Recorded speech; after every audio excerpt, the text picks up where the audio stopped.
Jean-Michel Lamazerolle, RCF Charente. Bonsoir à toutes et à tous, bienvenue en direct et en public, comme vous l'a dit Denis, depuis l'auditorium du lycée Le Roquefleury à Ruffec, pour ce 4e volet de notre émission débat, les cahiers d'espérance. Porté ce soir par le doyenné Nord-Charente, sous la houlette du doyen, le père Marc Prunier, et l'ensemble de ses confrères et les membres de ce grand secteur. Merci d'avance au comité de pilotage et aux personnes qui ont accepté de débattre et de porter leurs témoignages au cours de cette soirée, de même qu'au public ici présent. Merci à vous. Comme de coutume, notre émission va se dérouler en 2 temps. Le premier, c'est le débat durant 3 quarts d'heure et nous consacrerons la dernière partie de 20h à 20h28 à la parole du public pour réagir, témoigner et apporter leur contribution au débat. Comme pour les autres rencontres, une synthèse sera faite et vous pourrez écouter et voir cette émission en podcast sur rcfcharente.fr. Comme vous en avez l'habitude maintenant, notre soirée va s'articuler autour de 5 questions posées par la Conférence des évêques de France en décembre dernier, autour des causes, des moyens, des lieux, du bien commun et de l'espérance. Au cours des 3 premiers débats, beaucoup de choses ont été dites sur l'histoire, le comment et le pourquoi nous sommes aujourd'hui confrontés à une telle situation. En préparant l'émission avec nos invités, beaucoup m'ont dit qu'il ferait sans doute des redites, ce à quoi j'ai répondu que l'essentiel était la parole originale de chacun. C'est bien la libération de cette parole qui fait que notre témoignage est incarné et qu'il ajoute sa pierre à l'édifice démocratique. Pour débattre ce soir derrière nos micros d'RCF Charente, j'ai la joie d'accueillir Madame Stéphanie Besson, directrice du lycée Le Roquefleury, qui nous accueille ce soir. Madame Céline Péloquin, agricultrice bio à Villefagnan. Monsieur Jean-Marie Guérinier, médecin généraliste à Mansle. Monsieur Louis Moreau, architecte à Ruffec. Et monsieur Jean-Marie Pourachot, professionnel indépendant des services à l'automobile, entretien, réparation et vente de véhicules. Par ailleurs, élu à la Chambre de commerce et d'industrie de la Charente et membre engagé du syndicat CNPA Automobile. Donc, merci à vous d'avoir répondu présent. Voici notre première question, mais avant la toute première question, puisque nous sommes au Roquefleury, je vais demander à Madame Besson, qui sera la première à répondre à la question, où nous nous trouvons ce soir, juste pour situer pour nos auditeurs et nos auditrices. Alors, nous nous trouvons donc dans l'auditorium du lycée Roquefleury, donc lycée professionnel, lycée général, établissement aussi d'enseignement supérieur, et tout nouvellement, on accueille le centre de formation FARCES, donc centre de formation continue pour adultes, dont j'assume également la direction. D'accord. Bien, avec cette petite précision, on prépare quoi comme métier ? Au Roquefleury ? Oui. Alors, on prépare des métiers en lien avec les domaines du sanitaire et social, donc tout ce qui est aide aux personnes, des métiers au niveau des laboratoires. Ensuite, on forme en enseignement supérieur des animateurs de développement territoriaux, des technico-commerciales. Et puis ensuite, l'enseignement général avec un bac scientifique aujourd'hui et un bac ES. Bon, vous serez de plein pied avec l'actualité et à travers ce lycée. Alors, la première question, je la redis pour notre public et nos auditeurs et les gens qui sont autour de la table. Quelles sont, selon vous, en essayant de les hiérarchiser, les causes principales du malaise actuel et des formes violentes qu'il a prises ? Alors aujourd'hui, effectivement, on constate un fort malaise social. Et bon, selon moi, alors après c'est mon point de vue, les personnes vivent un vrai sentiment d'incompréhension, un manque de considération. Plus les personnes n'ont plus forcément les moyens de vivre dans de bonnes conditions. Donc moi, ce que je constate aujourd'hui dans mon quotidien, c'est qu'on a des familles qui s'appauvrissent. On a de moins en moins de départs en vacances. Et on est aussi aujourd'hui dans une société de consommation. Et quand on ne peut pas consommer de la même manière que les personnes qu'on fréquente dans son quotidien, ça crée forcément des tensions. Et ça crée des différences, même aujourd'hui au niveau de l'éducation, parce que les familles sont contraintes de devoir faire des choix. Donc, on pourrait résumer sur des besoins primaires qui ne sont plus toujours satisfaits, comme se loger, se vêtir et manger. Quand bien même les gens travaillent, ces besoins qui sont fondamentaux ne sont pas forcément aujourd'hui si faciles à satisfaire. Après, un autre point que moi je vois régulièrement aussi dans mon quotidien de chef d'établissement, c'est aussi les nouvelles formes de famille. on a un éloignement physique, donc on n'a plus aujourd'hui forcément un grand-parent, un oncle, une tante qui peuvent assurer la garde des enfants. Donc cette famille-là sur laquelle on pouvait s'appuyer, où il y avait des rencontres aussi intergénérationnelles qui confrontaient aussi des points de vue, n'est plus forcément si évident que ça. Et puis bien sûr, avec les nouvelles formes de famille, on voit aussi de plus en plus des cellules familiales qui éclatent. Donc on a de plus en plus de familles monoparentales, des familles aussi recomposées. Donc voilà, ça veut dire aussi que toutes ces familles-là, les repères sont plus forcément de même nature. Et un autre point, donc là qui est plus lié aussi à notre monde rural, la fracture du numérique. Donc nous aujourd'hui, on a effectivement de plus en plus d'apparition du numérique dans le quotidien. Donc c'est vrai que nos jeunes que nous formons sont très à l'aise avec cet outil-là. Malheureusement, ce n'est pas le cas de tous. Et puis quand on est derrière un écran, on n'est plus forcément en échange social. Et on rencontre évidemment, nous en milieu rural, de plus en plus de disparition des services publics. Et ces services publics qui sont de plus en plus, qui sont de moins en moins présents, forcément coupent une partie de la population de l'accès à l'information. Et c'est souvent ce qu'on peut constater, les personnes qui sont le plus dans le besoin, qui aujourd'hui se retrouvent éloignées de cet univers-là. Vous sentez chez les élèves une évolution négative au cours de ces années ? Une évolution... Ça veut dire, vous me parliez tout à l'heure que évidemment les bases familiales habituelles ne sont plus les mêmes. Est-ce qu'ils vous appellent au secours, pour faire simple ? Oui.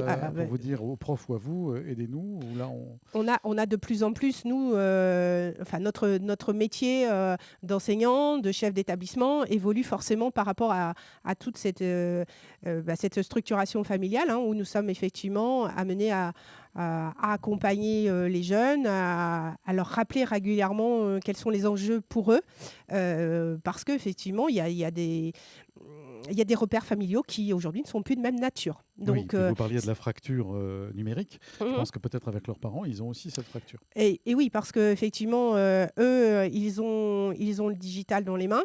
Ils ont un mode de pensée et de fonctionnement qui n'est plus forcément non plus le même que leurs parents. Ils sont habitués à être sur une approche beaucoup plus manuelle, tactique, dans l'essai, l'erreur. Et en fait, ce qui bouleverse les parents, où on était sur une norme, où on apprenait des règles, on refaisait, on essayait.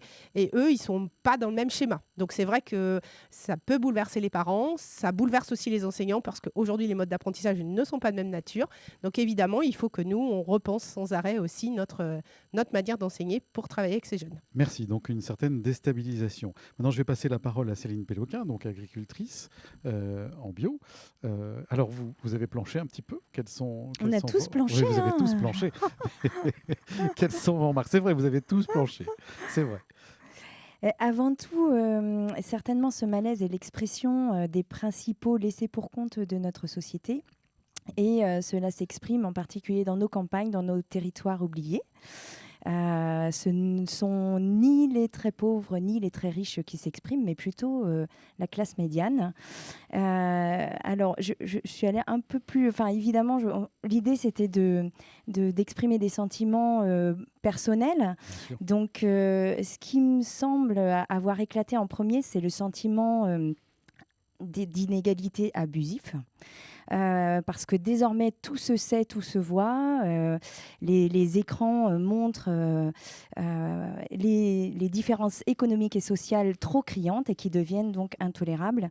Et elles sont ressenties comme une véritable injustice. Le fait, par exemple, qu'Amazon ne paye pas ses impôts en France peut paraître tout quand même inacceptable. Et car enfin, son business, il le fait aussi en utilisant les infrastructures nationales que tout le monde paye. Donc, ce sentiment d'inégalité abusive est certainement terrible et et impacte forcément les gens dans leur chair, quoi. La fracture territoriale, on en a parlé tout à l'heure, en fait partie. On voit bien qu'il y a plus d'argent d'investi dans les villes, dans les grosses agglomérations, dans le développement de l'activité sur ces territoires urbains, beaucoup plus que dans nos territoires, ces fameuses zones blanches qui sont un petit peu désertés. Le deuxième facteur qui me semble important, c'est le sentiment d'isolement. L'individualisme, que je ne confonds pas avec individualité, hein, bien sûr, qui a fortement écorché le vivre ensemble.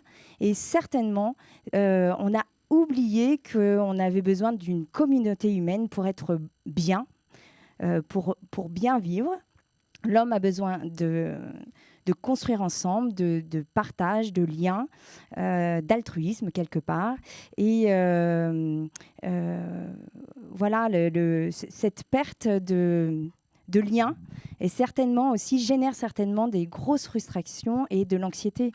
Pas loin de ça, l'effondrement des valeurs, la société de surconsommation au détriment des lieux où on pouvait se rencontrer, échanger des foi, quelle qu'elle soit, hein, la foi,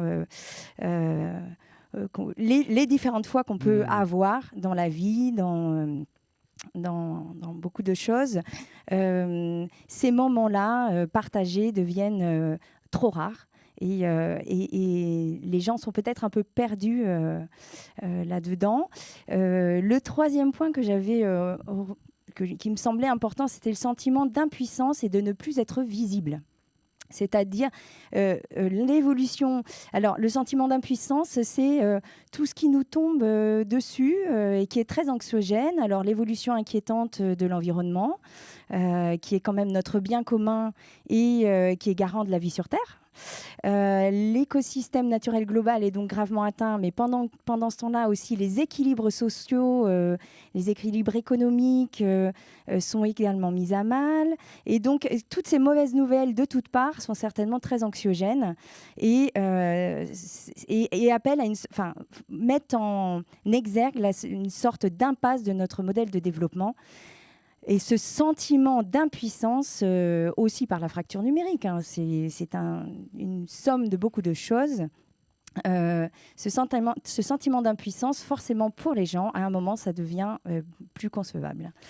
Et enfin, j'avais mis un tout petit point, un dernier petit point. C'est, je pense que évidemment, il y a une certaine euphorie au numérique, à la matérialisation, à avoir le sentiment de toute puissance dès qu'on est derrière un écran. Mais quelque part, c'est aussi de la déconnexion par rapport à la réalité, par rapport aux saisons, par rapport à la vie. Et ça génère peut-être de façon insidieuse, mais ça génère forcément à un moment un certain mal-être. C'est aussi intéressant de temps en temps de toucher la terre, d'avoir ce sentiment d'être auprès de la vraie vie. Ça, c'est votre quotidien. Et tout ce que vous venez de nous dire, c'est ce que vous constatez aussi à Villefagnan. C'est ce qu'on constate à Villefagnan. Bien. Bon, on reviendra vers vous tout à l'heure. Merci beaucoup, Céline. Je passe maintenant la parole à Jean-Marie Pourageau pour qu'il réponde lui aussi à cette question. Merci. Merci, monsieur Lamazrone. D'abord, bonsoir à toutes et à tous. Et d'autre part, je voulais vous dire que j'étais extrêmement content et puis satisfait d'être invité à cette table ronde débat ce soir et que j'allais, moi, à mon tour, apporter ma contribution. Mais je pense qu'avec mes collègues, on va se rejoindre sur pas mal de points. Parce que, par exemple, j'ai entendu parler d'ores et déjà de fracture. Donc la fracture, elle est présente, elle est économique et elle est territoriale. Donc pour moi, ce qui la caractérise déjà dans un premier temps, c'est l'augmentation de la fiscalité liée à des disparités entre les territoires, ce qui constitue véritablement une injustice fiscale, on peut le dire. Moi, j'ai fait un focus plus particulier sur les jeunes générations. Les jeunes générations, ces jeunes ruraux notamment, qui nous entourent, qui sont sur notre territoire, qui sont dans nos villages. Ceux que l'on appelle, et qu'on a appelés dans la Charente Libre il y a quelques jours, les invisibles. Donc moi, je me suis intéressé à eux. Et leur problème au départ, déjà dans un premier temps, est un problème qui me touche aussi, que j'essaie de résoudre à mon niveau, c'est le problème de la mobilité. Ces jeunes qui sont dans leur campagne ne sont pas mobiles. On a un vrai problème de mobilité, notamment dans le nord du département. Et tant qu'on aura ce problème de mobilité, eh bien, les jeunes auront des problèmes pour choisir leur orientation, pour se cultiver, pour pratiquer le sport et bien d'autres choses encore. Ensuite, puisqu'il fallait hiérarchiser donc, par rapport à cette question, pour les autres, je pense que ça sera un petit peu différent. Deuxième point, moi, j'évoque l'information. Puis la façon dont est diffusée l'information, pour moi, elle n'est pas de bonne qualité globalement. Je suis désolé, on est à la radio. Oui, bien sûr. Mais bon, je parle en général, hein, mais ces informations sont mal diffusées. Elles sont trop denses et trop rapides. Trop rapides. Alors, ce qui veut dire qu'en étant trop rapides, elles ne sont pas suffisamment vérifiées et parfois elles sont erronées. Donc à partir de là, bien après, les gens interprètent ce qu'ils veulent interpréter et parfois, ça nous conduit vers des situations qui sont extrêmement délicates. Et puis, il y a aussi, évidemment, qui reste assez lié, ce sont les réseaux sociaux qui ont pris, à mon goût, beaucoup trop d'importance. Moi, je suis un chef d'entreprise. Je me rends compte que pas mal de mes collègues aujourd'hui communiquent à travers les réseaux sociaux, alors que par le passé, la forme de communication était totalement différente. Je ne sais pas si c'est vraiment le système qui est adapté pour communiquer en tant que décideur, en tant que chef d'une entreprise, je ne sais pas. Mais en tous les cas, ça me pose question et je pense que les réseaux sociaux sont des amplificateurs de tout ce qui se passe aujourd'hui, qui boostent les informations qui ne sont pas tous les jours bonnes. Voilà, c'est ce que je pense d'une façon générale. Le troisième point, eh bien, on en a parlé aussi, hein, c'est le nouveau fonctionnement administratif numérisé, ce qu'on nous appelle le fonctionnement 2.0. Alors, c'est aussi le nouveau monde par rapport à l'ancien monde, mais malheureusement, ce n'est pas à la portée de tous. Alors, des exemples concrets, j'en prends deux au hasard, ou presque. D'abord, payer ses impôts dans un premier temps. Et d'autre part, un service qui me concerne également, c'est faire sa carte grise. Depuis que les préfectures ne font plus de carte grise, eh bien, tentez l'expérience de faire votre carte grise vous-même. Je pense qu'au bout de quelques temps, peut-être que vous viendrez chez des gens qui sont agréés, sans faire de publicité. Mais ce n'est pas ce que l'on demande non plus, hein, que les centres qui sont agréés reçoivent beaucoup de public pour faire les cartes grises. Voilà, c'était juste un petit détail.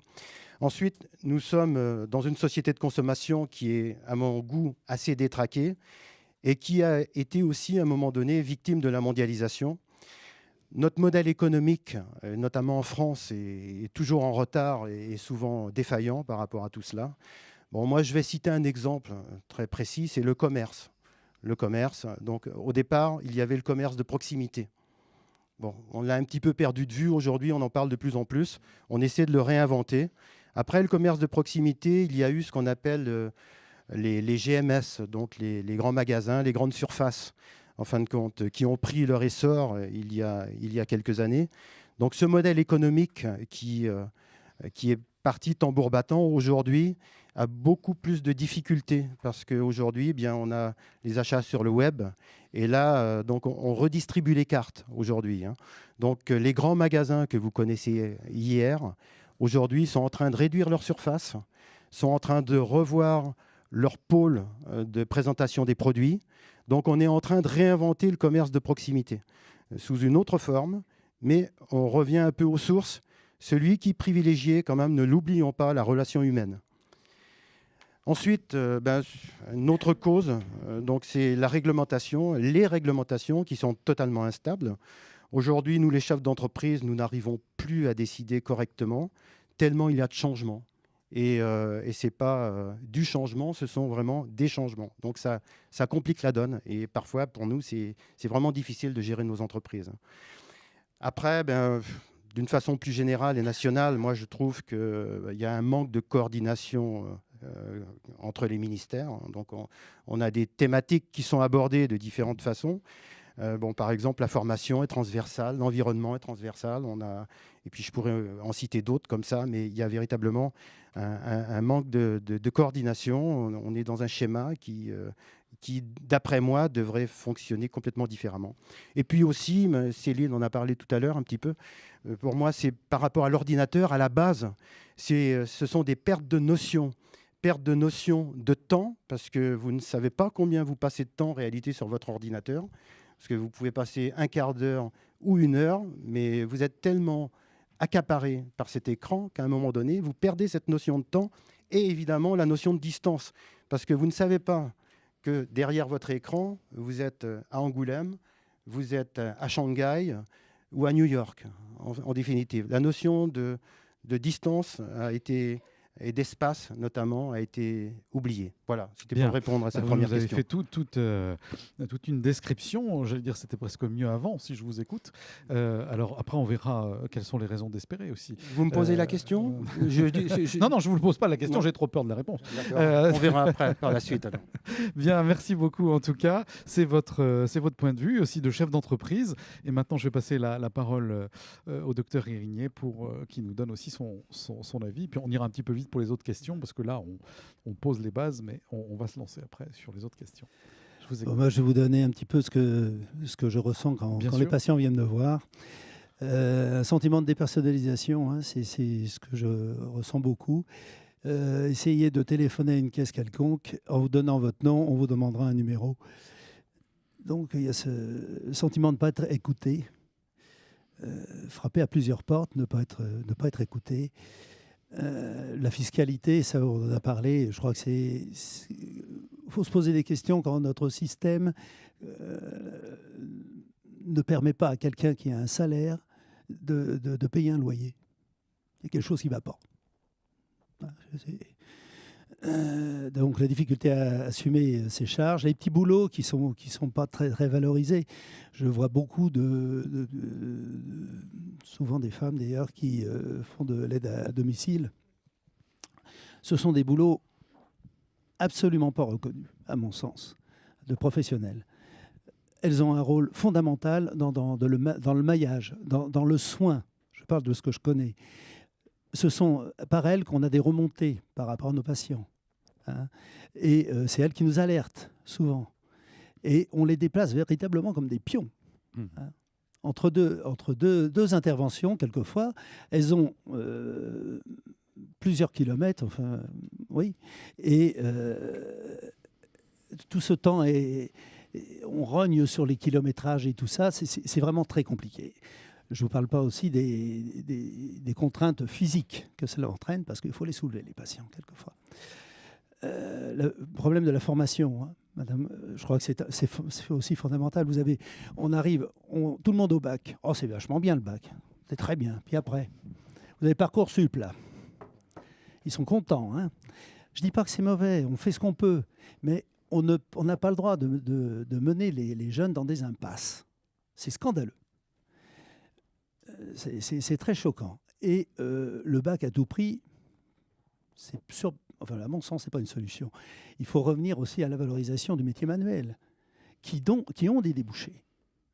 Un bon plombier trouvera toujours du boulot. Essayez de trouver un plombier dans les 10 minutes, dans l'heure, allez, quand vous avez une fuite, ce n'est pas possible. Si vous permettez, c'est pareil pour les médecins. Hein. Oui. Voilà. Oui. Vous avez sûrement pas tort, mais là, c'est un autre gros problème. On ne va pas le débattre. On ne va pas le débattre de ça. On a parlé aussi du modèle parental. Il y a des enfants qui n'ont jamais vu leurs parents travailler à cause du chômage. Quel modèle voulez-vous qu'ils aient? Se lever à telle heure pour aller bosser, hein? Revenir comme ça, gagner sa croûte. Excusez-moi des termes, je suis... Non, mais... Hein, mais pour moi, ce sont des choses vraiment très, très importantes. Et puis, vous parliez aussi ce sentiment d'inégalité vis-à-vis de la fiscalité. Je vais donner 2-3 chiffres. C'est le rapport de l'Oxfam sur le CAC 40. La hausse de la rémunération des salariés a été 4 fois moins forte que celle des actionnaires entre 2009 et 2016. Les PDG du CAC gagnent 120 fois plus que leurs salariés. Les impôts versés, on en parlait tout à l'heure, par les entreprises ont baissé de 6,4% et les bénéfices ont augmenté. En France, je parle.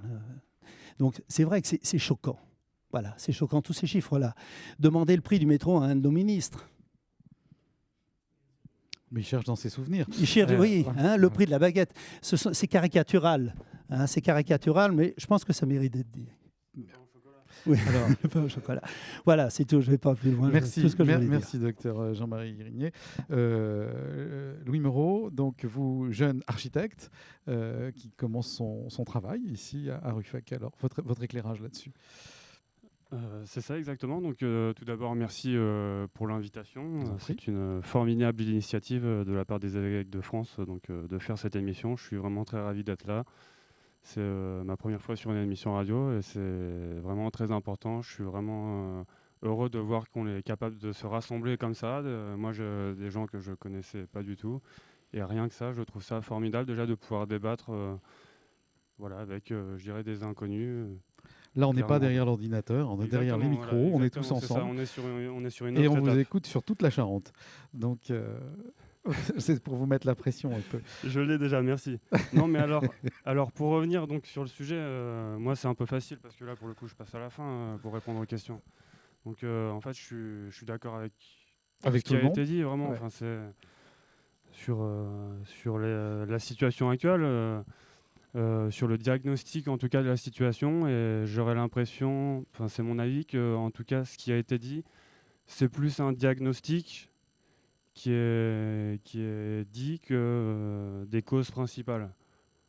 Donc en fait moi je pense que sincèrement là on parle du malaise actuel. Le mot des gilets jaunes n'ont pas été cités, mais bon, c'est un peu la partie émergente de l'iceberg. Moi je ne suis pas gilet jaune, je ne porte pas le gilet jaune, mais je soutiens vraiment fermement ce mouvement. Depuis quelques années, je me disais que le peuple français vraiment était endormi et j'ai l'impression qu'il se réveille. Moi je suis vraiment fier d'être français aujourd'hui je trouve ce moment presque historique. On se trouve dans un moment en fait où le peuple de France est complètement, je dirais, biaisé en fait par les moyens d'expression qu'il a, à savoir l'élection aujourd'hui. 5 fois par an, c'est ça, on élit un président, on élit des députés. Je pense que... Pas 5 fois par an, tous les 5 ans. Excusez-moi, parce que là, ça va être beaucoup. Excusez-moi, on va passer notre temps en campagne. Ça serait beaucoup trop. Tous les 5 ans, je pense qu'en fait, c'est très peu ce système donc, en fait, politique, décisionnel du peuple, je dirais, est très peu quand on prétend se dire une démocratie. Moi, j'ai 27 ans. En fait, depuis que je suis tout petit, on me parle de démocratie. Au collège, d'abord, les petits cahiers d'éducation civique. Vous savez, on vous explique la séparation des pouvoirs, ce qu'est une démocratie. Moi, je vais être un peu plus direct dans mes propos. Je vais vous dire que la France n'est pas une démocratie et ne l'a jamais été. Voilà, donc ça part d'un autre point de vue. Donc, ça vous engage. Ça n'engage que moi. Oui, tout à fait. Je pourrais développer par la suite. Je pense que nous vivons dans une non-démocratie. De la dire une dictature, je ne sais pas forcément, mais appelons ça en tout une cas, vous le sentez comme ça. Un régime représentatif. Vous le vivez comme ça. Disons un régime représentatif, voilà. Donc voilà, je pense que la cause principale de ce malaise, c'est que le peuple a envie de s'exprimer, mais il faut trouver des moyens, des institutions qui répondent aux désirs et aux volontés en fait, des habitants de la France. C'est aussi simple que ça. Alors, on devait être en train d'en inventer. Voilà, donc j'ai été un peu plus court quand même. C'est très bien, Louis. Alors justement, vous allez garder la parole. Et alors, pour passer à la deuxième question, qu'est-ce qui pourrait permettre aux citoyens de notre démocratie, entre guillemets pour vous, de se sentir davantage partie prenante des décisions politiques? On est de plein pied avec ce que vous venez de dire. Qu'est-ce que vous avez comme idée? Voilà, donc en fait, votre question est très bonne pour moi. Mais elle est en même temps très fausse. C'est celle des évêques. Puisque en fait, vous appelez démocratie pour moi ce qui n'est pas démocratie et ce qui empêche en fait aux Français de trouver leur solution. Alors justement, qu'est-ce que vous préconisez, Louis? Alors pour moi, c'est très simple. Il y a une très belle parole en fait de Jean Paul II. On est sur une radio catholique, on peut se permettre, qui expliquait que la liberté ne peut s'exercer que dans le cadre d'une nation. Et donc voilà, depuis quelques années, nos chers dirigeants, nos chers politiciens, ça donne la destruction de la nation France, la destruction de l'État France, notamment par les déplacements de souveraineté donc, pour les politiques économiques et sociales à Bruxelles, les politiques monétaires à Francfort, les politiques donc, de l'armée et de l'OTAN. Voilà, donc la nation France est en train de se déliter. Moi, je ne pense pas forcément que la démocratie soit le meilleur des régimes. Vous connaissez après la phrase de Churchill qui disait la démocratie, c'est le pire des régimes à l'exception de tous les autres. Moi, je pense... Je vous sens très pessimiste. Vous savez que moi, je fais des émissions avec les maires, etc. Ouais. Ils ont les pieds dedans. Ils sont quand même... Il y a des élus de proximité qui font quand même du boulot. Oui, mais bon, après, il y a des conditions pour vivre dans un pays dit démocratique. Moi, je pense qu'on n'y est pas du tout. Mais en fait, ce que je vous disais, en fait, moi, ce qui me rend fier, en fait, aujourd'hui, par le mouvement presque des Gilets jaunes, c'est qu'on s'aperçoit, en fait, que c'est un mouvement qui est très démocrate. Vous voyez, ils ne sont pas en train de demander justement de l'aide de l'État, ils sont en train de dire nous on a des solutions, nous c'est le RIC qu'on veut. Donc voilà, quand on se prétend être une démocratie, le minimum des choses en fait c'est donc de mettre le RIC. Et à ce petit propos, donc voilà, j'ai travaillé. On a eu une déclaration magistrale du président de l'Assemblée nationale qui est Richard Ferrand, qui s'est un peu moqué justement du référendum d'initiative citoyenne. Et cet homme, en fait, est un aristocrate, si vous voulez. Il se fait passer pour un démocrate, ça sort de ses lèvres. Mais il faut bien comprendre, il faut bien que les auditeurs comprennent qu'on est encore, en fait, dans la bataille, je dirais, qu'il y avait en 1789, entre ceux qui voulaient un régime donc, démocratique direct. C'est déjà dire deux fois la même chose. Démocratie et direct, ça ne peut être que direct. Et le régime représentatif. Voilà, c'est aussi simple que ça. Et donc, ça a été cette phrase donc, de M. Ferrand, en fait, n'est pas laissée inaperçue, puisqu'il y a le maire en fait, de Genève qui a entendu ces propos et qui a demandé des excuses publiques. Mais ce pauvre M. Ferrand ne savait pas qu'il était enregistré et a donc dit que ce monsieur était en train de balancer des fake news. Vous voyez, on en arrive là. Il faut bien, je pense, comprendre en 2018 qu'on a des représentants en fait qui nous parlent. Donc, nous, dans le bon sens commun, on vit dans le monde rural. Quand quelqu'un nous parle, on l'écoute, on le croit. Je pense que vraiment, on a des hommes politiques. Pendant un temps, j'aurais cru que c'était des sophistes. Donc, des hommes qui font des erreurs de raisonnement volontaires. Mais je pense que vraiment, on touche vraiment à la folie, quoi. Mais voilà, après, merci Louis de votre éclairage. Écoutez, ça a été très bien. Un peu plus long que prévu peut-être. Non, mais c'est bon. C'était à vous, docteur. On va repasser dans l'autre sens. Docteur Jean-Marie Guérinier, vous êtes toujours sur RCF, donc Charente. Je crois que ce qui vient d'être dit en effet, montre la fracture qu'il y a entre les décideurs et puis les effecteurs. On a les gens très haut placés et on a l'impression qu'ils n'ont pas les pieds qui touchent toujours par terre. Je pense que beaucoup de problèmes viennent de là.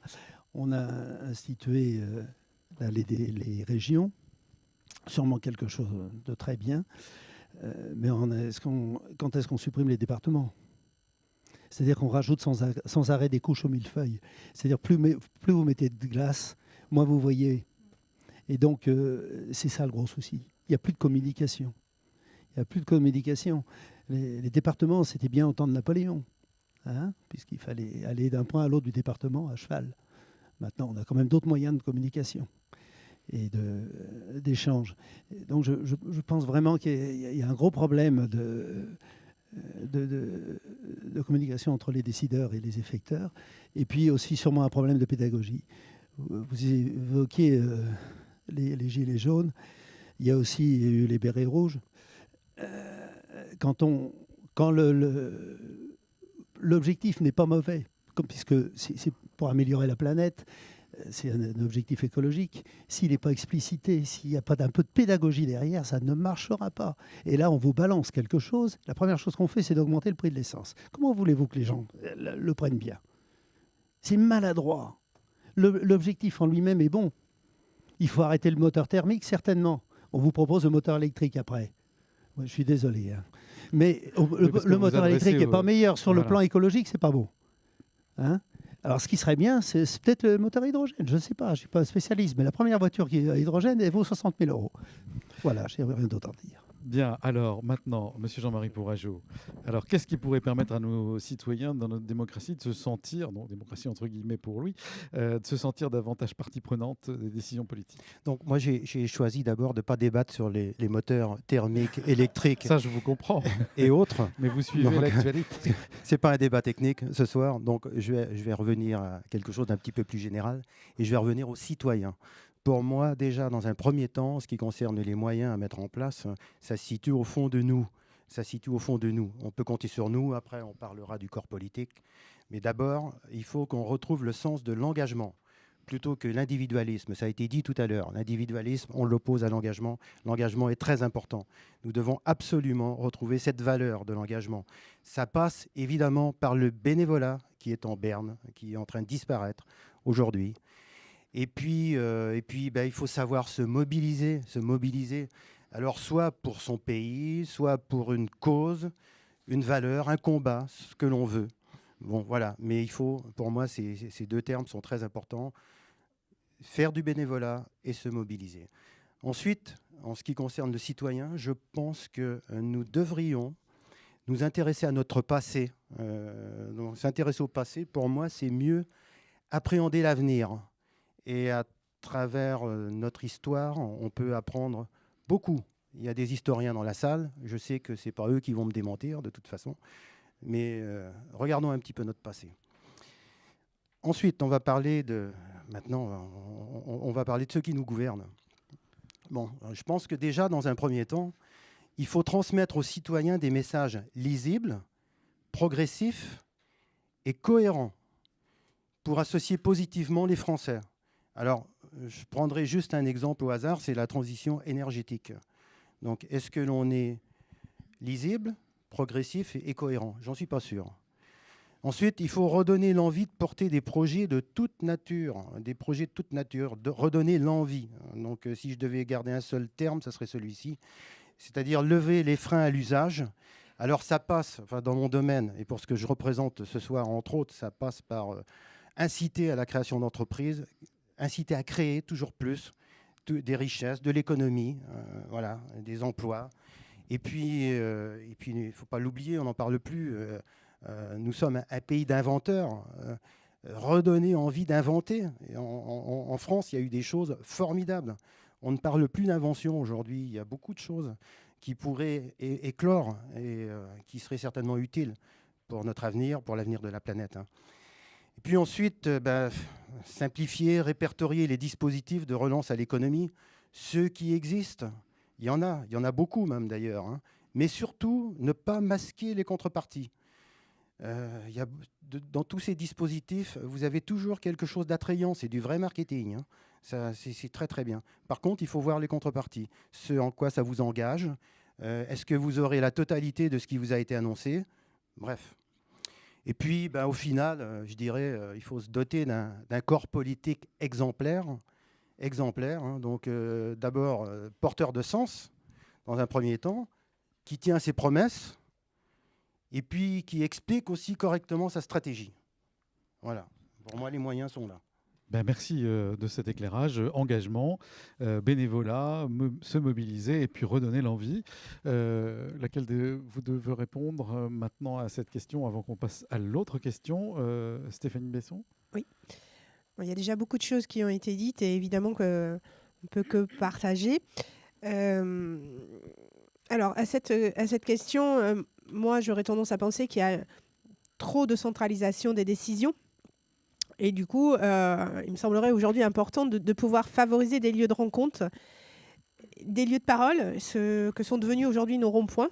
Parce qu'en fait, aujourd'hui, nos ronds-points sont devenus un peu les places de village qu'il y avait dans le temps et les bars où les gens pouvaient se rencontrer. Et aujourd'hui, on a des vies qui font que on a peu de temps à consacrer à la communication, à la rencontre des autres. Et donc, on en arrive à cette situation que l'on connaît aujourd'hui. Et puis après, ça, c'est mon côté chef d'établissement qui va effectivement répondre que l'école aussi, pour moi, a son rôle à jouer. Associer les jeunes, les rendre acteurs au débat, parce que c'est ces jeunes-là qui auront été forcément associés à prendre position, à se confronter, à donner de leur temps. Ce seront aussi demain les adultes que nous aurons en face de nous. Et évidemment, plus on les aura habitués à donner du temps pour les autres, ce seront forcément des personnes qui auront envie de donner, de contribuer à l'évolution de la société. Et c'est bien comme ça que notre communauté doit se construire et se créer. Et je pense que vraiment, en tout cas, si c'est bien le rôle d'un établissement catholique, c'est une des missions que nous devons nous donner. Et c'est vrai que voilà, nous, on s'y attache particulièrement. Voilà le petit point de plus que je pourrais rajouter. Merci. Céline, est-ce que vous avez quelque chose à ajouter ? Non, je suis contente d'entendre dire cela parce qu'effectivement, on a besoin de plus de débats. Finalement, les Gilets jaunes ont quand même ont vraiment permis aux citoyens d'avoir de nouveau envie de débattre ensemble, de construire ensemble éventuellement un avenir où du mieux vivre, du mieux être. Voilà, donc plus des débats locaux, de concertation avec la population, c'est aussi très important. Sur Villefagnan, je voulais donner le témoignage de réunions qui sont mises en place récemment par le maire depuis 1 ou 2 ans. Donc d'abord, il essaie de réunir tout le monde au moment des vœux. Et alors, ils rencontrent un vrai succès. Vraiment, les gens se déplacent. Ils ont besoin d'être ensemble, de se voir, d'avoir des lieux où on a un peu de convivialité. Et puis, il a mis en place aussi des petites réunions thématiques, alors sur le commerce, sur l'agriculture, sur la réfaction d'une rue. Il réunit les gens. Et les gens se sentent investis. Ils ont envie de donner leurs idées. Donc, ces petites réunions thématiques sont intéressantes parce qu'elles permettent aux gens de se sentir entendus. Elles permettent aussi aux élus d'être moins déconnectés des réalités, de mixer les idées. Et finalement, c'est plus enrichissant pour tout le monde. Il y a moins de frustration. Voilà. Donc, éviter la centralisation des décisions, je pense que ça a été tout de suite dit, mais c'est vrai que la complexité des débats, des décisions politiques fait que souvent les gens ont l'impression de ne pas être à leur place s'ils participent aux décisions qui semblent des sujets uniquement de spécialistes. Or, en fait, tout le monde a son mot à dire sur comment on veut vivre mieux ensemble. Merci. Justement, moi, je vais vous laisser la parole. Alors, quels sont les lieux ou les corps intermédiaires qui favoriseraient cette participation, d'après vous ? Vous venez déjà de nous dire un peu quelque chose. C'est-à-dire que monsieur le maire, j'en parlais tout à l'heure, des maires qui se bougent. Oui, je pense que les collectivités locales, sont au plus près des préoccupations locales. Et cet échelon-là est essentiel, à condition que ces collectivités locales aient les moyens d'agir, parce que c'est ce qui semble un petit peu défaillir actuellement et être fragilisé. Or, en fait, c'est un maillon essentiel, je pense, pour la relation directe avec chacun des citoyens. J'avais aussi dit penser que, évidemment, ça commence par l'école et par les lieux d'apprentissage, parce que c'est là qu'on est les premiers... on est vraiment sensibilisé, on est sensible à l'autre, on découvre, et donc c'est là que c'est le premier lieu de parlage en commun. On arrive à l'école maternelle et on se confronte aux autres. Voilà, et c'est là qu'on construit ensemble, et voilà. Et le milieu associatif, j'avais pensé. Voilà, le milieu associatif également. Peut-être que les entreprises pourraient l'être aussi, ces lieux qui permettent la participation de tous. Car en fait, les gens doivent se sentir utiles. Et pour qu'ils se sentent utiles, il faut qu'ils aient une place. Merci Stéphanie Besson. Vous êtes d'accord avec l'école comme lieu, comme corps intermédiaire ? Ah, évidemment, je peux évidemment qu'approuver ce choix. Et évidemment, comment ça se vit concrètement ? Aujourd'hui, nos jeunes ont dans leur formation une partie qui s'appelle aujourd'hui éducation à la citoyenneté. Donc c'est quelque chose qui existe, Louis nous en parlait tout à l'heure, mais qui doit effectivement, à mon sens, aujourd'hui être développé. Donc c'est vrai qu'on s'y emploie du mieux qu'on peut, avec aussi les moyens. Éducation pour être un électeur, peut-être. Alors, pas forcément être non plus qu'un électeur, c'est aussi participer à la vie citoyenne. Et donc, elle se démontre de différentes manières. puisque on a aussi des jeunes qui s'engagent réellement. Notamment, on a des jeunes qui font partie des sapeurs-pompiers volontaires. Donc, on a vraiment des jeunes qui s'engagent dans la vie citoyenne et déjà très tôt. On va peut-être pas tout énumérer parce oui, que non, le non, temps non, passe tout à fait. et je voudrais que la salle puisse je voulais juste, parler. moi, pouvoir rajouter quand même que je crois qu'ici, on a eu cette chance en Nord-Charente pendant longtemps d'avoir eu un conseil municipal des jeunes. Et ça, c'était vraiment, je crois, pour ces jeunes-là, une vraie plus-value. Et j'ai, moi, la chance, effectivement, d'avoir pu accueillir ces jeunes en formation. Et j'en ai encore en formation dans l'établissement. Et c'est vrai que ce sont des vraies valeurs qu'ils ont eues très tôt. Et aujourd'hui, on sent ces jeunes qui sont dans un engagement d'une autre nature. Oui, voilà. Vous les avez vus grandir. On les a vus grandir. Cet apprentissage à la citoyenneté. Voilà. Bien. Est-ce que dans l'entreprise, Monsieur Jean-Marie Pourrageau, on est aussi un lieu, un corps intermédiaire ? Bien évidemment. Mais avant de vous parler de l'entreprise et puis de tous les lieux où on a plaisir à se rencontrer, je voudrais d'abord mettre en priorité les corps intermédiaires. Les corps intermédiaires, pour moi, il faut étendre leurs missions et leurs compétences. Il faut absolument que ces corps intermédiaires, les corps intermédiaires, vous savez ce que l'on appelle corps intermédiaires. Bon, ce sont les syndicats professionnels, les chambres consulaires. Par exemple, vous en faites partie ? J'en fais partie également. Il faut que ces corps intermédiaires deviennent véritablement ce que l'on appelle des tiers de confiance et qu'ils soient garants de l'ordre public. Mais par contre, ils doivent, à mon goût et aujourd'hui, se renouveler et innover. Donc il faut qu'ils fassent preuve de plus d'ouverture et également qu'ils soient là dans un esprit de prospective et surtout rester connectés à notre société. Donc je pense qu'il faut vraiment décloisonner déjà au niveau de toutes ces organisations qui existent, que ce soit des organisations professionnelles, patronales et autres. Ça veut dire que les a priori, il faut les dépasser pour inventer autre chose de ça, plus proche des gens. Oui, tout à fait. Oui, absolument. Il faut que les corps intermédiaires donc, soient présents et qu'ils aient un objectif, je dirais, suprême, qu'ils soient reconnus par l'État. C'est ça l'aboutissement. Aussi. À partir du moment où les corps intermédiaires seront considérés, vous voulez dire. Considérés et reconnus. Hein. Donc, voilà. Donc, et puis également, au-delà de cela, je pense qu'il faut raisonner plus en mode projet aujourd'hui, ce que l'on appelle en mode projet, c'est-à-dire sur des thématiques plutôt que de cliver les anciens schémas de fonctionnement qui étaient, à mon goût, trop sectaires. Bon, je pense à la formation notamment. Enfin, ce qu'on appelle aussi les clusters. Enfin, les clusters, ce sont des organisations de métiers, par exemple. Donc, il y a beaucoup de choses à faire. Il faut vraiment ouvrir tout cela. Et puis aussi, créer des groupes d'intérêt communs pour gagner en efficacité. Donc, aujourd'hui, moi, je pense à des groupements d'entreprises plutôt que des unions commerciales, dites également associations de commerçants. Je reprends ma casquette consulaire de la Chambre de commerce. Donc, je pense plus à des groupements d'entreprises parce qu'aujourd'hui, on ne sait plus qui est un artisan, qui est un commerçant. Un chef d'entreprise, on l'a même mis dans une catégorie à part. Donc, on ne sait plus trop. Les agriculteurs sont aussi des chefs d'entreprise. Il faut revoir aussi tout cela aujourd'hui. Hein. Donc, des groupements d'entreprises, moi, ça me va bien. Meilleure lisibilité. Oui, tout à fait. Et puis, on en a parlé aussi tout à l'heure. On parle isolement des individus, mais également isolement des entreprises. Donc là, la solution, c'est aussi de créer des clubs d'entreprise. Enfin, ça existe déjà. En ce qui concerne la proximité, moi, je pense beaucoup aux services publics, tous ceux qui ont disparu, qu'on ne reverra certainement jamais. Mais il y a certainement quelque chose à reconstruire. Je reprendrai un exemple aussi qui m'est, je dirais, à l'origine, qui m'est cher, c'était aussi un leitmotiv familial, c'était les stations-service.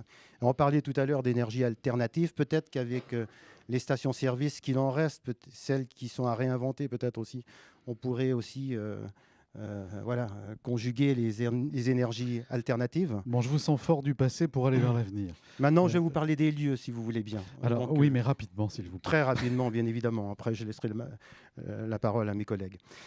Donc, simplement, en ce qui concerne les lieux, ça va être très rapide. Donc, ce que je voulais vous dire, c'est que ce que l'on appelait autrefois les centres-villes, les cœurs de ville, ces cœurs de ville se sont déplacés. Pourquoi ? Parce que les activités commerciales se sont déplacées. Aujourd'hui, on ne raisonne plus en centre-ville, on ne mise plus tout sur le centre-ville. Aujourd'hui, on a des pôles de commercialisation qui peuvent se situer d'un côté ou de l'autre de la ville. Et ça, c'est très important parce que la vie, elle est là aussi. Il ne faut pas l'oublier. Il faut oublier les grandes surfaces en périphérie, les commerces de centre-ville. Donc, on est dans un schéma qui est complètement bouleversé. Il faut en avoir conscience. Et puis après, je terminerai avec cela, hein, très rapidement, bien évidemment. Donc, il faut s'intéresser à tous les lieux et initiatives où les gens ont du plaisir, je dis bien du plaisir à se rencontrer. Alors, on parle d'éducation. Je ne peux pas passer à côté des centres de formation également, qui sont les écoles de l'entreprise. Donc ça, c'est aussi ma casquette consulaire. Et puis, tout est bon, les cafés, les fêtes de voisins, les mairies, les CDC, on en a parlé également, la paroisse. Absolument, avec l'église au centre. Voilà, et bien d'autres. Au centre du village. C'est bien que vous nous ayez parlé de plaisir, parce que ça en fait partie de la vie ensemble. Docteur, on va passer sur l'autre question, mais ça s'enchaîne naturellement. Quel bien commun rechercher ensemble pourrait fédérer nos concitoyens et les tourner vers l'avenir? Docteur Guérinier. Bien compliqué. La notion de bien commun, il y en a qui s'y sont drôlement attaqués, hein, les philosophes et tout, et Thomas d'Aquin aussi. Là, vous nous emmenez loin. Non, mais au XIIIe siècle. Peut-être prendre conscience que le toujours plus n'est pas toujours le mieux, que la croissance n'est peut-être pas toujours le modèle idéal. Est-ce qu'on a besoin d'une perpétuelle croissance pour être bien? Le mieux-être, oui. Le mieux vivre, oui. Mais aller toujours plus vite, toujours plus loin, c'est peut-être pas obligatoire. C'est notre modèle économique, mais est-ce que c'est le bon? Est-ce qu'il est satisfaisant? Elle s'arrêtera forcément, la croissance. Elle s'arrêtera forcément. Monsieur Pourageau disait tout à l'heure, richesse. Il n'a pas parlé de croissance. Justement, j'attendais le mot. Il a parlé de richesse et pas de croissance. Donc, c'est une petite nuance importante. Oui, c'est important. Voilà. Je pense que l'ouvrier au Congo ou en Chine qui extrait les métaux précieux qui servent à nos téléphones portables n'a pas la même vision du monde. Et pourtant, l'idéal, c'est de pouvoir partager les richesses et de façon équitable. Louis, est-ce que vous voudriez rajouter quelque chose? Ou on passe tout de suite à la dernière question, qui sont: quelles raisons d'espérer souhaitez-vous transmettre à vos enfants et petits-enfants? Vous avez encore le temps, mais enfin, il faut quand même y penser. Vous pensez démocratie, qu'est-ce que vous... J'ai pas d'enfants et de petits-enfants. Ça viendra peut-être. C'est ça. Non, mais c'est... Vous êtes architecte, alors vous allez bâtir aussi l'avenir. Mm-hmm. Donc, quelles seraient pour vous ces raisons d'espérer? Les raisons d'espérer... Après, moi, personnellement, je crois en l'homme, de manière générale. Il y a une phrase encore de Jean-Paul II que j'aime beaucoup qui disait: très vite et très simplement, n'ayez pas peur. Je pense que c'est une phrase qu'il faut vraiment garder un peu quand même dans ces temps qui sont difficiles, qui sont un peu houleux pour beaucoup de personnes. Et voilà, je pense qu'il faut garder beaucoup de modération dans ces temps. Il faut garder beaucoup d'espérance, beaucoup de tempérance. Il faut garder beaucoup d'espoir, beaucoup de non-violence aussi. Ne pas répondre à la provocation. Je pense que c'est un cheminement qui est d'abord personnel pour tout à chacun, mais c'est un mouvement qui doit être aussi collectif. Il doit aussi y avoir une prise de conscience aussi, je dirais, d'espérance collective et presque de non-violence collective. Voilà. Donc, ça serait mon seul mot pour faire simple. N'ayez pas peur. Je reprendrai cette belle phrase. Voilà. Merci Louis, merci beaucoup. Docteur, alors, quelle raison d'espérer? Il y a quand même des prises de conscience qui sont faites, qu'on le veuille ou non, bien ou mal, au niveau du climat, même si tout le monde n'est pas d'accord, et loin de là. Des sources d'énergie, des choses comme ça. Je pense qu'il y a des prises de conscience qui sont faites et qui vont dans le bon sens. Même, comme j'ai déjà dit, c'est quelquefois fait de façon maladroite. Mais bon, il faut aller vers ça. Et puis surtout, le respect de l'autre. Ne pas toujours dire j'ai le droit, mais j'ai aussi quelques devoirs. la notion de famille. Moi, j'y crois. Oui. Enfin bon, je pense que Madame parlait tout à l'heure des familles recomposées. Je n'ai pas du tout de jugement à mettre dessus, mais ce dont a besoin d'enfants, c'est tout simplement de l'amour. Hein, c'est ça, d'être reconnu, encore une fois. Et que ça soit dans des familles recomposées ou non, mais qu'ils se sentent bien là où il est. Merci beaucoup. Jean-Marie Pourajou. Alors pour moi, l'espérance, et c'est pas pour faire plaisir à mon voisin, donc c'est tout d'abord, s'il y a quelque chose qui est extrêmement important, c'est l'allongement de la durée de vie et les progrès de la médecine. Également, pour me faire plaisir, je dirais le progrès technique. Mais le progrès technique, attention, au service de l'humain. Bon, j'entends par là, par exemple, la robotisation de certaines tâches pénibles et dangereuses. Mais je dis bien, voilà. Oui, avec tous les qui est guillemets au service qui vont de avec, l'humain. alors. Voilà, c'est ça. Et puis également, nous avons une grande chance maintenant au XXIe siècle, c'est la facilité de voyager et de découvrir d'autres cultures et d'autres civilisations. Le coût est très avantageux, on gagne beaucoup de temps au niveau des voyages, ça me paraît aussi extrêmement important pour découvrir le monde. Nous sommes aussi mieux informés. Bon, dans la communication et l'information, il n'y a pas que des mauvais côtés. Hein. Nous avons une meilleure information, nous sommes plus performants grâce à cela, et nous sommes aussi mieux protégés. Donc, je pense tout de suite à la définition de zones accidentogènes, à la météo également, que l'on peut avoir d'une façon assez fiable aujourd'hui. Wikipédia aussi pour notre culture. Donc, tout ça me paraît très important. Et puis, l'innovation, bien évidemment, l'innovation. Donc, ça, pour moi, c'est aussi très important. La recherche. Mais à condition, l'innovation, de garantir un accès équitable aux différentes parties prenantes. Donc, pour le numérique, j'en ai parlé tout à l'heure déjà, les zones blanches, enfin les fameuses zones blanches, c'est pas normal d'en être encore là aujourd'hui. Donc ça, il y a vraiment du travail à faire. Et puis en plus, j'en finirai avec juste une petite image de la France. Pour moi, la France, elle reste quand même un pays à faible densité de population et qui a un fort potentiel innovant et inventif, je l'avais dit tout à l'heure. Et puis également, un véritable enjeu, c'est de bien figurer en Europe pour exister au niveau mondial. Hein. C'est la seule façon pour nous de s'en sortir, en fin de compte. Bon, là, c'est valable pour l'industrie, c'est valable pour l'agroalimentaire, pour le commerce, etc., etc. Bien, voilà. Donc je suis ravi de voir que vous n'êtes pas passéiste et vous aimez les technologies d'aujourd'hui quand l'homme est au milieu, est au centre. Mais le débat n'était pas terminé. Bien sûr, c'est ça. Merci beaucoup.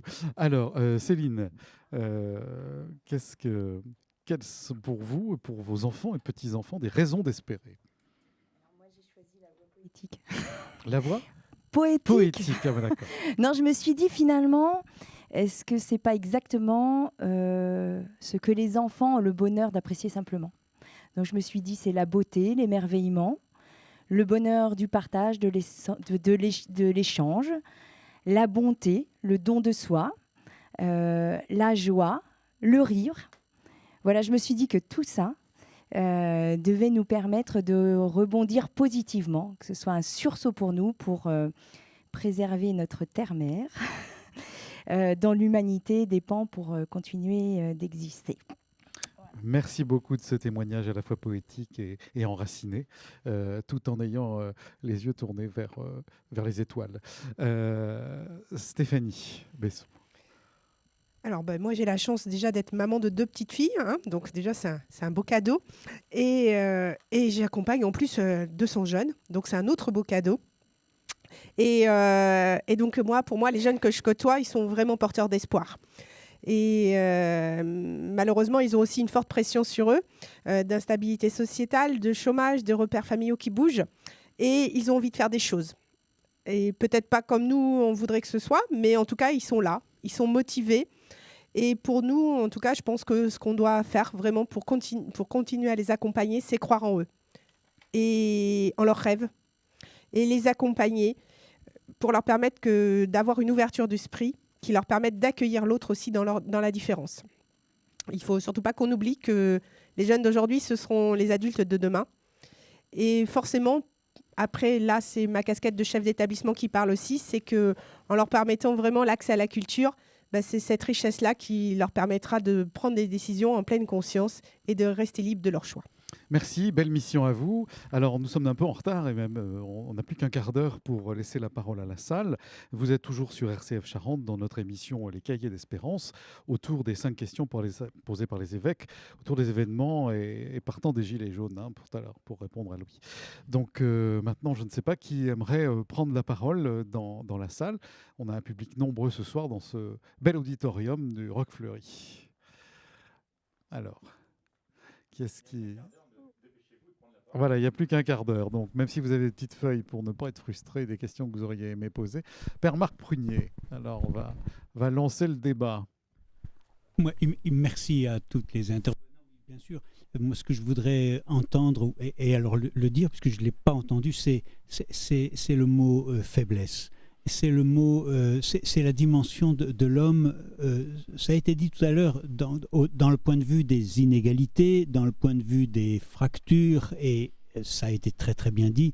Mais j'en appelle véritablement pour un avenir plus humain à retrouver un vrai sens concret de la solidarité et du partage. Quelque part, je rejoins très fort Louis. Je contresigne pas tout ce qu'il a dit, chacun a sa vision des choses, mais j'ai beaucoup aimé lorsque tu as dit je crois en l'homme, et l'homme indépendamment de ses options politiques, religieuses et autres. Il y a quelque chose de fondamental, et surtout lorsque l'on se porte auprès de l'homme dans la petitesse, dans la faiblesse, dans la fragilité. Et il me semble qu'il y a là une clé, véritablement une clé de société plus belle et plus harmonieuse. Merci Père Marc Prunier. Qu'est-ce que vous constatez, vous, comme raison d'espérer, vous qui êtes sur le terrain, au contact des gens, tous les jours? Les raisons d'espérer, nous en vivons, en tout cas ici sur Ruffec, dans la présence de nos amis migrants, de nos frères en humanité, qui, au-delà de toutes les premières craintes qui ont pu se faire entendre il y a 2 ans, se sont révélées tout à fait inopérantes. Ce sont des hommes et qui ne font absolument pas peur, qui ne créent absolument aucun désordre. Ce sont des hommes qui cherchent positivement à prendre leur place dans la société, et savons-nous leur répondre. Quelquefois, il y a de très beaux moments. Hier soir, autour d'un film et d'un débat, il y a eu quelque chose de très fort qui s'est passé ici à Ruffec, et la fête de la solidarité et d'autres moments comme ça, ce sont vraiment de grands points d'espérance. Merci, c'était bien qu'on ait votre éclairage aussi sur cette partie migrants dont on n'avait pas parlé ici ce soir. Est-ce que quelqu'un d'autre aimerait apporter sa pierre à l'édifice ? Bonsoir, monsieur. Bonsoir. Bon, je n'ai pas de question particulière à poser, simplement une impression, voilà, et ce qui se dégage un tout petit peu, un peu de cette réunion. Je crois que le mot « ensemble » est sans doute le mot clé peut-être de ces différentes situations.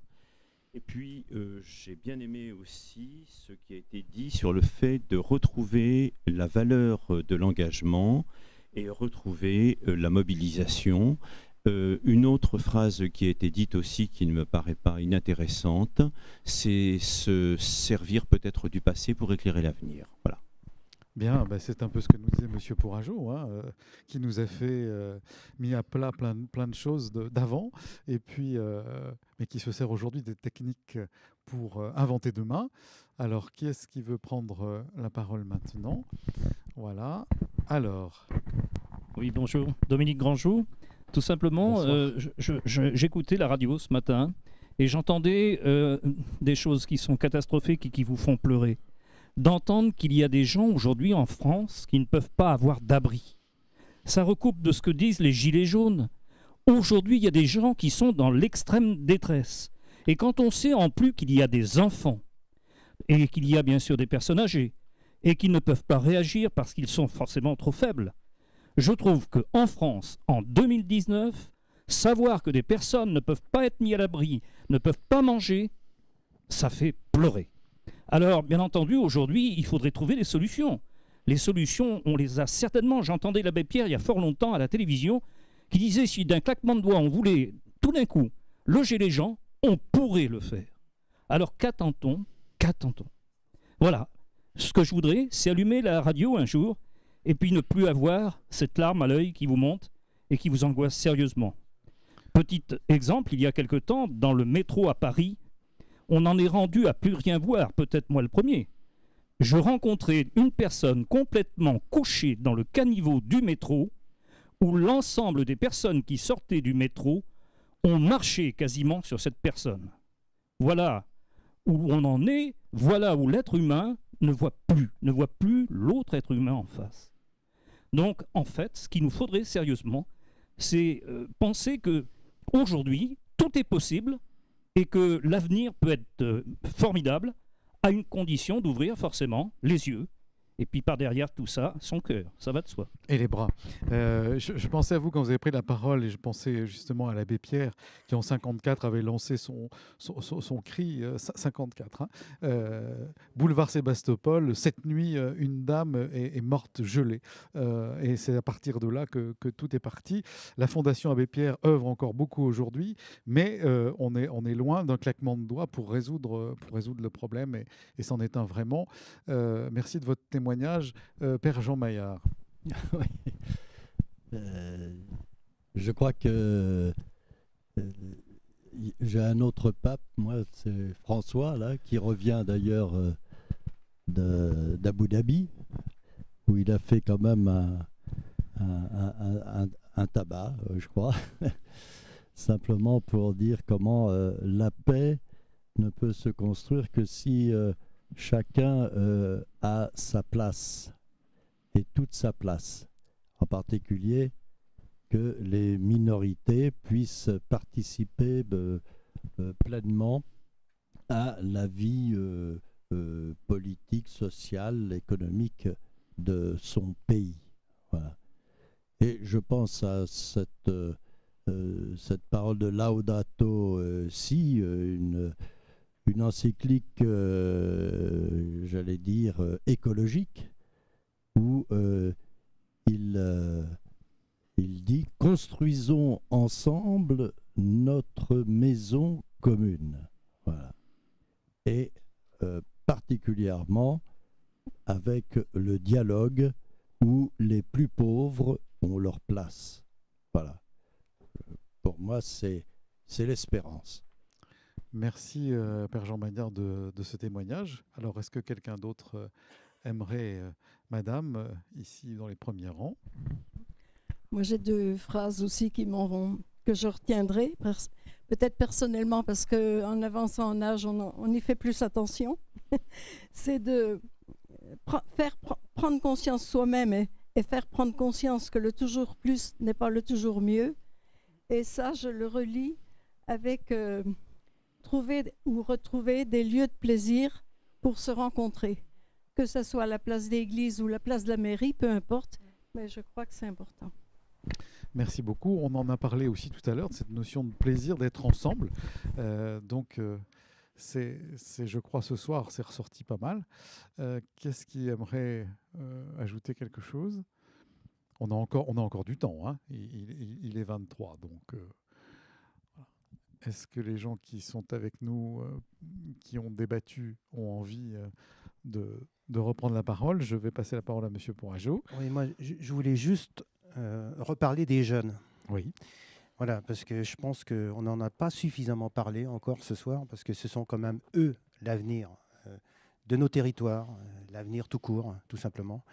Et ce que je voudrais dire, c'est qu'il y a des actions qui sont menées localement, donc pour aider les jeunes. Alors ce sont des actions qui existent au travers, par exemple, de la mission locale Arc-Charente, parce que son territoire, c'est Ruffec, c'est Cognac, c'est Barbezieux, c'est Confolens. Donc, et la mission locale Arc-Charente associe, par exemple, des gens comme nous, des chefs d'entreprise, des retraités également, qui contribuent à leur façon, en faisant, par exemple, des simulations d'entretien d'embauche qui aident à corriger des CV, des CV, des lettres de motivation, et puis également des chefs d'entreprise qui ouvrent leur carnet d'adresses sous forme de parrainage, ce qui permet à des jeunes de pouvoir se constituer un réseau qu'ils n'ont pas au départ. Donc ces actions-là sont extrêmement importantes et à mon goût méconnues, mais elles existent sur notre territoire. Ça, c'est une première chose. Une deuxième chose qui existe également, c'est ce qu'on appelle le CLÉ. Alors le CLÉ, c'est le comité local école entreprise. Comité local école entreprise, par le biais de Dynamique 16, le CLÉ est animé et le CLÉ permet justement de faire se rencontrer des personnes de l'éducation nationale, des centres de formation, des chefs d'entreprise, des gens qui au départ n'ont pas forcément beaucoup d'occasions d'échanger. Et ça permet de se rencontrer pour envisager beaucoup de choses sur les parcours des jeunes. Et puis surtout pour beaucoup mieux se connaître, et, comme je dis, localement. Et là, quand on parlait de département tout à l'heure, on dépasse les limites du département, parce qu'une limite de département, effectivement, je suis complètement d'accord avec ça, ça ne veut pas dire grand-chose. Ce qui compte, c'est les bassins de vie, les bassins d'emploi. Le bassin de vie, le bassin d'emploi, ici, c'est Civray, c'est Sauzet-Vaucès, c'est Ruffec.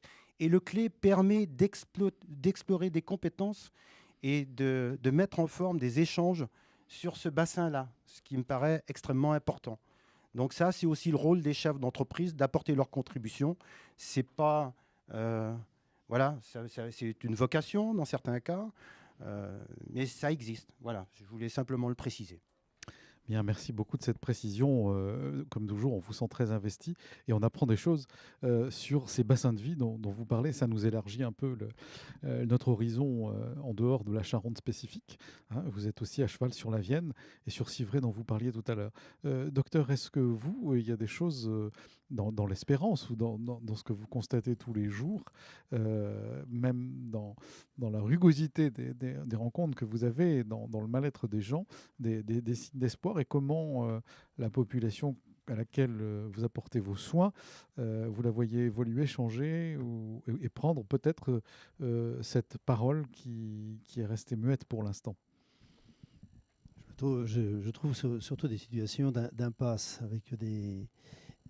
Je pense à un jeune en particulier dont la femme est malade, qui doit garder ses enfants, qui a un emploi qui doit le mener bien en dehors de chez lui, et il doit assumer beaucoup de choses et il se trouve dans des impasses. Je trouve beaucoup d'impasses. Voilà. Et ça, c'est très préoccupant.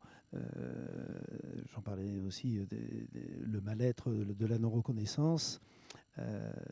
Des gens qui sont des pions. Mais avec tout ce qu'on a dit, il y a quand même une bonne raison d'espérer. Je citerai la phrase qui est très chère à notre évêque, je crois, qui est son leitmotiv, c'est « Rien n'est impossible à Dieu ». Et comme l'homme a été fait à l'image de Dieu, il faut se mettre au boulot. C'est une très belle conclusion, merci beaucoup. Ainsi se termine notre 4e débat. Nous vous donnons rendez-vous la semaine prochaine, mercredi 13 février, à la même heure, toujours en direct et en public, depuis la salle des fêtes de Roumazières, pour le doyenné Est-Charente. Merci à vous tous et à vous toutes pour votre fidélité. Merci à Basile Dubon, Léa Fressine, Malik Pestana pour la mise en onde. Merci à Jean-Louis Ney pour la production de cette émission, à Jean-Paul Tourviel du comité de pilotage, ainsi qu'au père Marc Prunier, Jean Maillard, Jean-Pierre Mangon et Michel Wang, et ainsi qu'à messieurs Nicolas Boussuge pour la synthèse, et tous les membres chrétiens ou non qui ont participé à la réussite de ce débat, que vous pourrez réécouter en écoute sur rcfcharente.fr. Puis même s'il y a quelques problèmes d'audition, ces problèmes vont être réglés très bientôt grâce à notre émetteur qui est sur Ruffec, en tout cas courant du mois de mars. Nous vous souhaitons à tous une très bonne soirée et nous vous disons à la semaine prochaine.